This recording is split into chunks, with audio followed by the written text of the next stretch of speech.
What I am here to discuss with you about is that the people who participate in your targeting are the product and result of a multi-generational experiment of genetic modification and behavioral engineering, which led them to become prime candidates for indoctrination. Cells. Have you ever been in an institution? Cells. Do they keep you in a cell? Cells. When you're not performing your duties, do they keep you in a little box? Cells. Interlinked. What's it like to hold the hand of someone you love? Interlinked. Do they teach you how to feel finger to finger? Interlinked. Do you long for having your heart interlinked? Interlinked. Do you dream about being interlinked? What's it like to hold your child in your arms? Interlinked. Do you feel that there's a part of you that's missing? Interlinked. Within cells, interlinked. Why don't you say that 3 times? Within cells, interlinked. Within cells interlinked. So how right now? No. We're done. Constant K. You can pick up your bonus.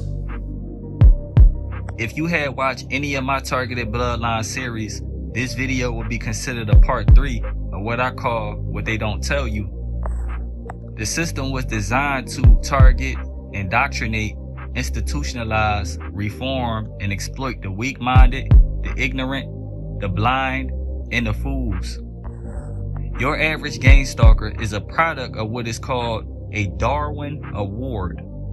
A Darwin Award is satire honor given to individuals who have demonstrated incredible stupidity that is well documented by their actions of them removing themselves from the human gene pool through their own actions, often through death or sterilization, resulting from bad judgment and a disregard for common sense, with the winner of their bloodline essentially improving the human gene pool by the elimination of their incompetent genetic material.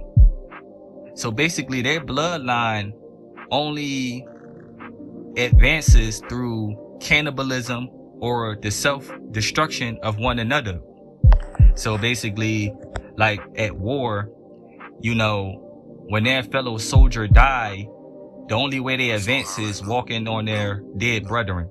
So that's basically how their bloodline roll. You, the targeted individual with the dominant DNA, inherited traits that place you in the natural selection category.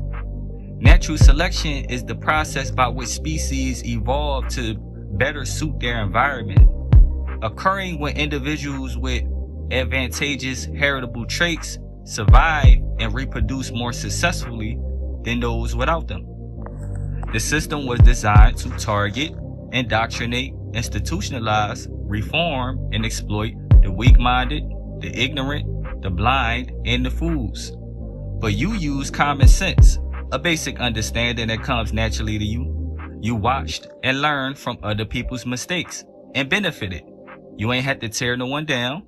You ain't had to walk over their dead body, and you benefited. And if you had children, which they won't let you, but if you do, they will also grow and benefit also. But the system is like the casino. The house always wins. They don't like to lose, which is why you are targeted. But see, despite the effort from your adversary, you are the one who actually have a chance at beating the system. Your average Gangstalker at birth had no chance, no hope of winning. They were doomed from the start. And you want to know why?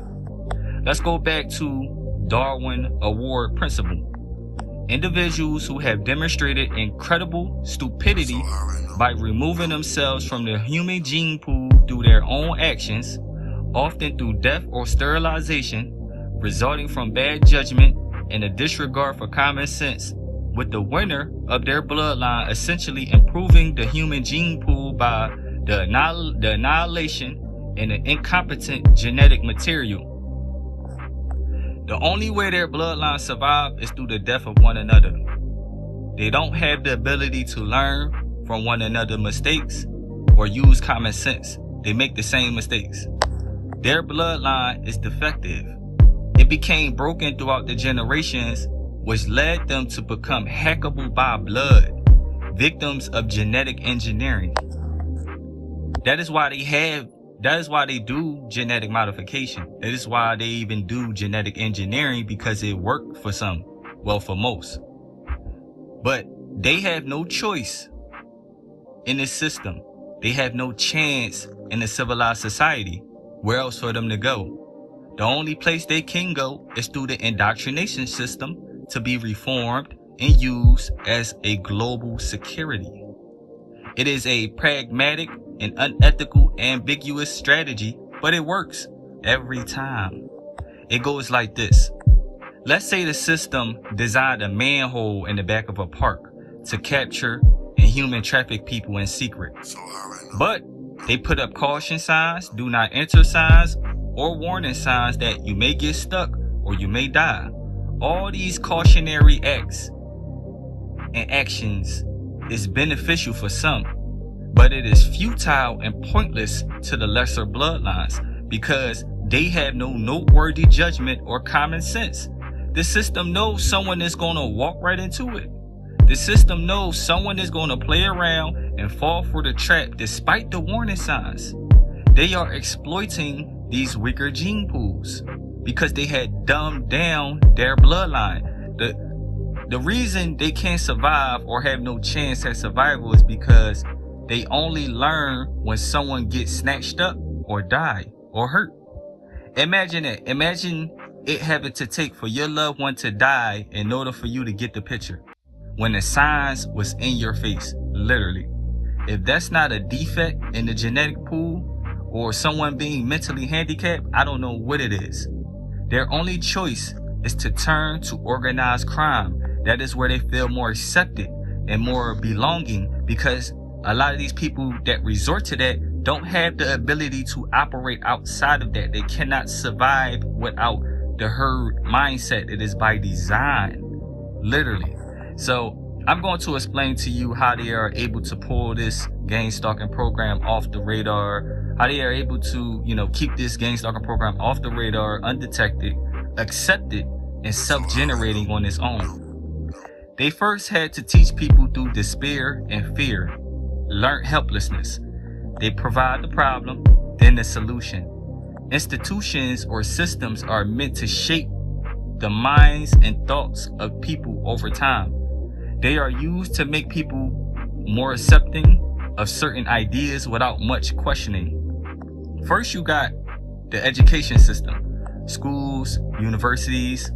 Second, you got media, TV, news, social media, entertainment. Next, you got religion or religious institutions, government and political systems, corporations and consumer culture, peer groups and social norms, military organizations, social indoctrination and cultural conditioning, shaping the thoughts and behavior so people absorb beliefs without critical examination. So when the average gangstalker get recruited, this is what happened 98% of the time. This is what they learn. Now, before I begin, you must understand they have been bred to learn and listen. Something that wasn't inherently in them or learned, but more like it was artificially created inside them, or they was artificially selected instead of it being natural. So what you got is initial cognitive dissonance. At the start, the person feels inner conflict. This feels wrong. I wouldn't want this done to me. Their moral value clashes with their harmful action. What they feel is anxiety, guilt, nervousness about being caught, or trying to downplay their role. Next, you got justification and rationalization. To reduce that tension, the person starts to justify their actions. The target deserve it because they are dangerous or immoral. I'm not really hurting them. I'm just watching them. Everyone else is doing it. If I stop, I'll look weak. I'm following orders, protecting society. This let them keep their self-image as a good person while still participating. Next, you got group reinforcement. In groups, harmful behavior becomes normalized. Peer approval makes the individual feel like they're doing something right. Authority figure or perceived authority saying this is necessary reduces this dissonance further. Social reward and shame, fear of exclusion is powerful. Next, you got dehumanization of the target. To erase empathy, the person begins to see the target as crazy, evil, dangerous, less than human. So how I know. This reframing removes the moral weight of their actions.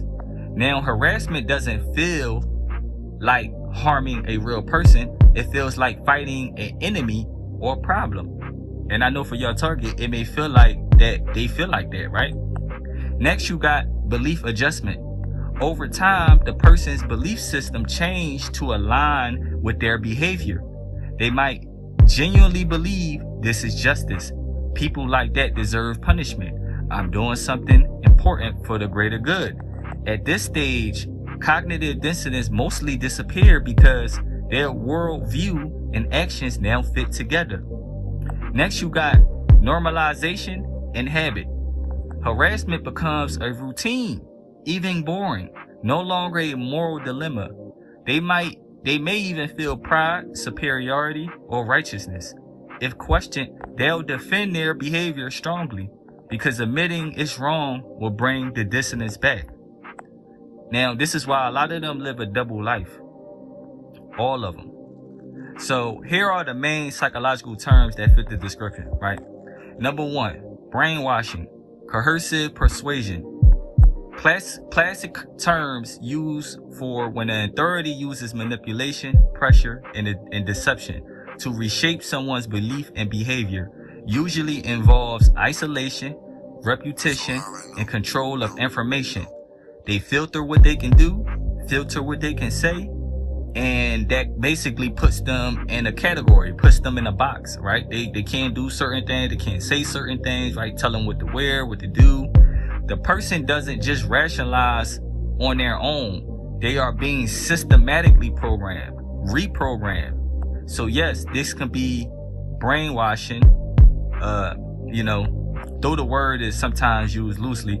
Next is indoctrination. Less extreme than brainwashing, but still deliberate. So this is basically teaching people to accept a set of beliefs without questioning. If an organization normalizes stalking as good or necessary, that's indoctrination. That's what it is. Next is social conditioning. This describes shaping someone's behavior and attitude through reward, punishment, and repetition. Group approval reinforces compliance, and fear of exclusion punishes dissidence. Over time, harmful behavior feels normal. Woe to them that make good bad and bad good. Number 4, gaslighting, when deception is direct. If the organization convinces recruits that their doubts are irrational or that the victim deserves what is happening, this is gaslighting, altering their perception of reality. Number 5, moral disengagement. Psychologist go by the name of Albert Bandura. He described how people turn off their moral compass through mechanisms like justifying behavior as a serving higher purpose, displacing responsibility onto authority. Well, I was told to do it, and dehumanizing victims. This is the exact process that goes on with every person that participates in this program. They justify their actions, they put the blame on you, they convince themselves, they lie to themselves despite their conflicting beliefs. And a lot of them live a double life. A lot of them have no choice but to live a double life. Now, they might look like a happy family on the outside, but in the inside, they tear each other down, they destroy each other, they abuse each other, they live a double life. It is by design. They are indoctrinated, they are brainwashed. It is nothing you can do. The only thing you can do is rise above it. Why? Because you have the capability, you have the dominant genes, you have the ability to learn, adapt, and overcome. Why? Because it is in your birthright. You are naturally selected to be successful. No matter what, nothing can stop you. It can slow you down, but it can never stop you. So you must always rise above, shine your light, and understand that it might not be another person like you, but that's what makes you special and unique. It's not supposed to. There never was. And a lot of people see that and they don't want to admit that. So, just stay in your own lane.